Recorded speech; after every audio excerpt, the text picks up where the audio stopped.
Of course, we lost Peter to England, didn't we? That was an incredible turn of events. So we finished third from bottom. Glenn Hoddle had just got the England job. Glenn was friends with Pete. Yeah. And he said, I want you to be my under-21s boss. But of course, Pete had just signed a contract with Dover. Absolutely. So the FA, who, by the way, didn't help us out earlier on by not letting us get promoted, they came begging for a favour from us for a bit of compensation. Almost. I cannot believe it. You've heard of the illegal approach, Justin.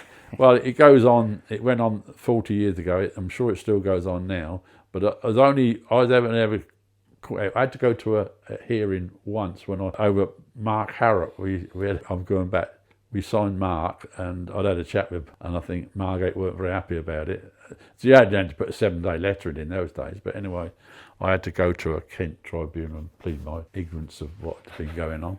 But the FA did the same to us because it was common knowledge. Everybody knew, it was all in the papers, Peter Taylor was going to assist Glenn Hoddle in the England role, and nobody had spoken to Dover Athletic about, can we have Peter Taylor?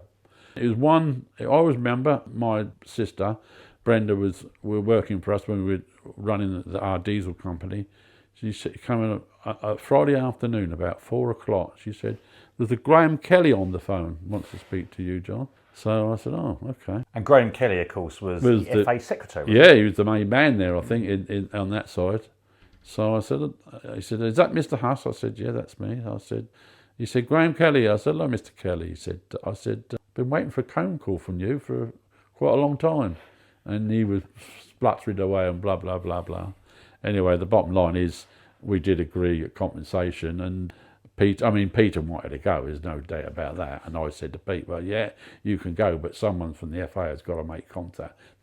I'm going back a few weeks and anyway, the deal was done, and Peter also we had Glenn Hoddle down for a charity game. I was at the golf day at Warming Kings. I was 19 years old, and I interviewed Glenn Hoddle at that golf day. Did you? Absolutely, yeah. I've got lovely photographs with Glenn Hoddle. He brought John Gorman down with himself and, of course, Peter Taylor.